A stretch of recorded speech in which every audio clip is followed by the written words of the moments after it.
It's like another world. It's like being in another time. But one thing for sure, 10 years after the world intervened here in Afghanistan, this is a country in transition. They're very good people.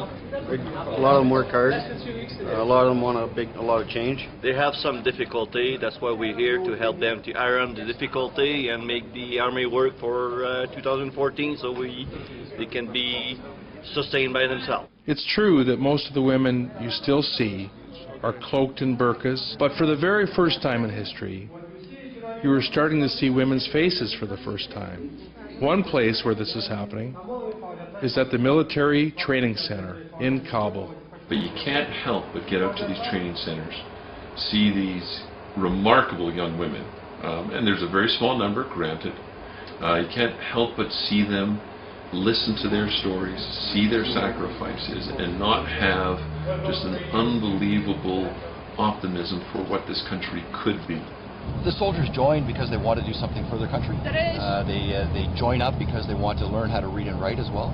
And by being able to do that, it'll help out their country.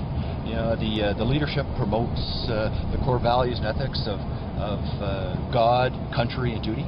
And every time that we hear the leadership come for a graduation parade, they highlight this to the soldiers. And you can see that in the pride that the soldiers have as they carry on with their training.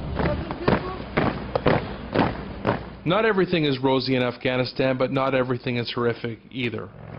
It is a war zone. But it's a war zone where the international community has control of much of the country. For the first time in many years, Afghans can see some sort of light at the end of the tunnel, while understanding that if they're not vigilant, they could lose it all. The biggest fear is the Taliban or some sort of other tyrannical movement will come back and take control. The hope of this country is really going to be what we're building today. And the success to date that we've had is remarkable, but not yet complete. You know, nobody can tell you 2 years into a 5-year training mission, because that's where we're at. We started in 09, we have to the end of 2014. So there's a long way to go, there's a lot of challenges. In 2014, the test of this will be front and center as the international community starts to draw back its troops and transfer over the security detail of the country to Afghan officials. The Canadian contingent, as well as other parts of the world, are hard at work trying to train local people to be police officers and soldiers. I mean, there are days, quite frankly, where I worry more than others. And then there are days where I have such soaring optimism. And in balance, I continue to say, you know, the story's not yet told. But what I'm absolutely convinced of is that we can get it done. Whether we will or not, that story's going to be told in the future. We're on the right path. We are giving the Afghans the tools they need to secure their own future, to take ownership of their own problems.